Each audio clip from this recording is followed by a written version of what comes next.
अस्सलाम वालेकुम वरहमतुल्लाहि वबरकातुहू। दोस्तों आउं अली हसन अब्बासी ऐं अव्हां जेकॾहिं मुंहिंजो चैनल पहिरियों दफ़ो ॾिसी ऐं ॿुधी रहिया आहियो त बराए महिरबानी मुंहिंजे चैनल खे सब्सक्राइब कंदा, बेल आइकन खे क्लिक कंदा ऐं जेकॾहिं मुंहिंजी ऑडियो पसंदि अचे त उनखे लाइक कंदा ऐं कमेंट बॉक्स में पंहिंजी राय खां आगाह कंदा। किताब जो नालो आहे एहसास ॿाराणियूं कहाणियूं। कहाणीकार अली हसन अब्बासी, छपाईंदड़ आर्ट पब्लिकेशन, हैदराबाद, सिंध, फरवरी 1994। कहाणी आहे अज़ीम साइंसदान। शाह महमूद का शइ हथ में लोॾींदो पंहिंजे घर में दाख़िल थियो। संदसि 10 सालनि जी धीअ राबेल साम्हूं बीठी हुई। हिन डोड़ पाए पंहिंजे पीउ जे हथ मां उहा शइ वठंदे पुछियो, बाबा हिन में छा आहे? उहा दूरबीनी आहे पुट। बाबा दूरबीनीअ जो मतिलबु छा आहे? पुट उनजी जेकॾहिं लफ़्ज़ी माना कढंदासीं त दूर माना परे या दूर खे चवंदा आहिनि ऐं बीनी बीनाईअ मां निकितल आहे, याने ॾिसणु या ॾिसण जी सघ। अहिड़ी तरह दूरबीनीअ जो मतिलबु थियो परे खां कंहिं शइ खे ॾिसण वारी मशीन। ठीकु आहे न बाबा, पोइ आउं हिन सां परे वारी कंहिं शइ खे ॾिसां? हा हा भली पुट, पर हीअं कर मूंखे ॾे, तां तोखे उहा खोले ॾियां त पोइ ॾिस। अचे हाणे वठि पंहिंजी भेण गज़ल खे ॾिस। गज़ल थोरो पर भरो वेठी हुई। बाबा गज़ल त मुंहिंजे अखियुनि जे बिल्कुलु भरिसां थी ॾिसिजे। हा धीअ, इहो अथई कमाल दूरबीनीअ जो। बाबा भला हीअ दूरबीनी कंहिं ईजाद कई हुई? पुट हूअं त चवनि था त 1608 ईस्वीअ में हॉलैंड जे हिकु ऐनकसाज़ हांस लेप्रेशी हिकु नंढड़ी दूरबीनी ठाही हुई, पर पोइ उन साॻे उसूल ते कमु करे गैलीलियो हिकु अहिड़ी दूरबीनी ठाही जंहिंसां शयूं 1000 भेरा वधीक वॾियूं ऐं टीहूणियूं वधीक वेझो नज़र थिए आयूं। हिन पोइ उन दूरबीनीअ जो रुख़ शमसी निज़ाम जे मुताले लाइ आसमान ॾांहुं फेरायो, जंहिंसां तारा ऐं गिरह इंसानी अखि जे वधीक वेझो ऐं वधीक चिटा ऐं पधरा थी पिया। बाबा उहो गैलीलियो कहिड़ो? पुट गैलीलियो हिकु वॾो ऐं अज़ीम साइंसदान थी गुज़रियो आहे। बाबा गैलीलियो कहिड़े मुल्क जो? धीअ गैलीलियो 1564 ईस्वीअ में इटलीअ जे शहर पैसा में ॼाओ। बाबा तव्हां मूंखे गैलीलियो जी ज़िंदगीअ जे बारे में बि कुझु ॿुधायो न? हा धीअ छो न। पुट गैलीलियो सन 1592 ईस्वीअ खां 1610 ईस्वीअ ताईं पेडोवा यूनिवर्सिटीअ में इल्म रियाज़ी याने हिसाबनि जे इल्म जो उस्तादु मुक़ररु थियल हो। उन्हनि 18 सालनि जे अरसे में हिन केतिरियूं ई खोजनाऊं कयूं। हिन तजुर्बा करे चुरपुर ऐं तेज़ रफ़्तारीअ जा अवाइली उसूल मालूम कया ऐं साबित कयो त मुख़्तलिफ़ वज़न जूं शयूं जेकॾहिं साॻीअ ऊचाईअ तां हेठि किराइबियूं त हिकु ई वक़्तु ज़मीन ते किरंदियूं ऐं फ़ासिले मुताबिक़ उन्हनि शयुनि जे किरण जी रफ़्तार में जीअं पोइ तीअं तेज़ी ईंदी वेंदी। गैलीलियो सुधारियल दूरबीनी, कुतुबनुमा ऐं थर्मामीटर पिणु ईजाद कया। गैलीलियो पंहिंजे दूरबीनी मां सभ खां पहिरियां खीरधारा खे चिटाए ॾिठो, जंहिं लाइ आलमनि तोड़े अवाम वटि अजीबो ग़रीब नाला, ख़याली ऐं देवमालाई सम्झाणियूं मौजूदु हूंदियूं हुयूं। बाबा उहा खीरधारा छा आहे? पुट खीरधारा ऊंदाही राति में आसमान ते हिकु अछो पटो नज़र कोन ईंदो आहे, उनखे चवंदा आहिनि।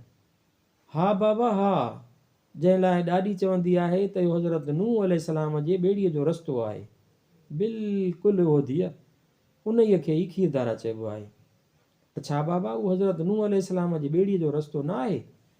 पुट गैलीलियो जे दूरबीनीअ ॿुधायो त उहो नूह नबीअ जे ॿेड़ीअ जो रस्तो न, पर सितारनि जो हिकु वॾो मेड़ आहे, जंहिंमें हज़ारें लखें सितारा ऐं सितारनि जा निज़ाम मौजूदु आहिनि।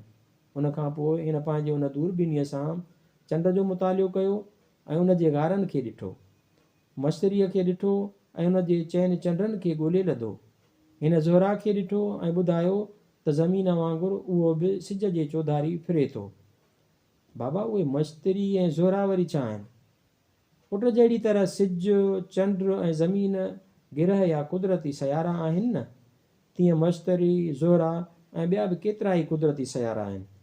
अहिड़ीअ रीति गैलीलियो जे उन्हनि साइंसी मुशाहिदनि, तजुर्बनि ऐं खोजनाउनि इंजील मुक़दस जे फ़ल्की निज़ाम बाबति हर ॻाल्हि जी तरीद कई। बाबा फ़ल्की निज़ाम छाखे चइबो आहे?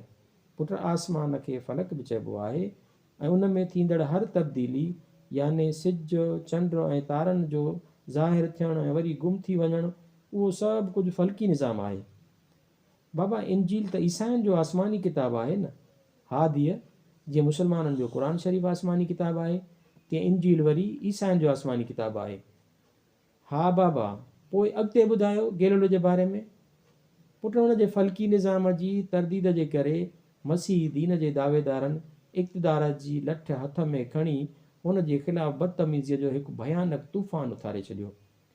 नेठि 1615 ईस्वीअ में रूम जे पोप हिन खे पाण वटि हाज़िर थी उन्हनि मुशाहिदनि ऐं खोजनाउनि बाबति सफ़ाई पेश करण जो हुकुम ॾिनो। उते पहिरीं कलीसा जे आलमनि गेलोले जी मुखालफ़त में पंहिंजा दलील ॾिना, पर गेलोले जे जवाबी दलीलनि सभिनी खे लाजवाब करे छॾियो। उन इल्मी मनाज़िरे जो फ़ैसिलो उहो थियो त गेलोलो ज़मीन जी चुरपुर ऐं फेरे जी तालीम न ॾिए ऐं कंहिं बि अहिड़ी ॻाल्हि खे न मञे जेका दीनी तालीम जे ख़िलाफ़ु हुजे। बाबा, उहो पोप ऐं कलीसा छा आहिनि? धीअ, जीअं असां मुस्लमाननि जा दीनी दर्सगाह हूंदा आहिनि न, जिन खे मदरसो चइबो आहे ऐं इबादत करण लाइ मस्जिद, अहिड़ीअ तरह ईसाइनि जी कलीसा हूंदी आहे ऐं असांजे मदरसनि में तालीम ॾियण लाइ मौलवी हूंदा आहिनि, पर हिकिड़ो वरी उन्हनि सभिनी खां वॾो मौलवी थींदो आहे, या जंहिंखे खणी मुफ़्ती चऊं, यानी तमामु घणो ॼाण रखंदड़, जंहिंखे शरई तौरु फ़तवा ॾियण जो हक़ु हुजे। अहिड़ी तरह ई ईसाइनि जो पोप थींदो आहे। बाबा, पोइ गेलोलो छा कयो? पुट कलीसा जे उन इहे फ़ैसिले गेलोले खे ॾाढो रंजायो, पर बंदिशुनि हूंदे बि हिन फिलारेंस जे शहर में सिज चंड ज़मीन ऐं ॿियनि गिरहनि जे गर्दिश जे मौज़ूअ ते दुनिया जा 2 अज़ीम निज़ाम नाले किताबु लिखियो, जंहिंमें हिन पंहिंजे मुशाहिदनि ऐं खोजनाउनि खे दोहिरायो ऐं उन्हनि जे ज़ोरदार तस्दीक़ कई। उन्हीअ ते कलीसा जे बुज़ुर्गनि खे सख़्तु कावड़ लॻी ऐं हिननि उन किताब खे ज़ब्त करण जो फ़ैसिलो कयो ऐं गेलोलो खे, जंहिंजी उमिरि उन वक़्तु 70 साल हुई, रूम जे एहतिसाबी अदालत में हाज़िर थियण जो हुकुम कयो। बाबा, पोइ छा थियो? पुट उन अदालत में केतिरनि ई ॾींहंनि जी पुछा ॻाछा खां पोइ हिन खे अहिड़ो त मजबूर कयो वियो ऐं जिस्मानी अज़ाबनि जो ख़ौफ़ ॾियारियो वियो जो हुन लाचार थी हिननि जे अॻियां आण मञी ऐं चयाईं त जीअं अव्हां चवंदव आउं तीअं करण लाइ तयारु आहियां। बाबा, पोइ हिन खे छा कयऊं? पुट, पोइ कलीसा जे तरफ़ां हिकु तौबानामो तयारु कयो वियो, जेको गेलोलो उन एहतिसाबी अदालत में पढ़ियो। बाबा, उन तौबानामे में छा लिखियलु हो? धीअ, उन तौबानामे मुताबिक़ गेलोलो पंहिंजे समूरी साइंसी तहक़ीक़ ऐं खोजना खे ग़लति ॼाणायो ऐं पंहिंजनि सभिनी इल्मी नज़रियनि तां हथु खणी तौबा ताइब थियो।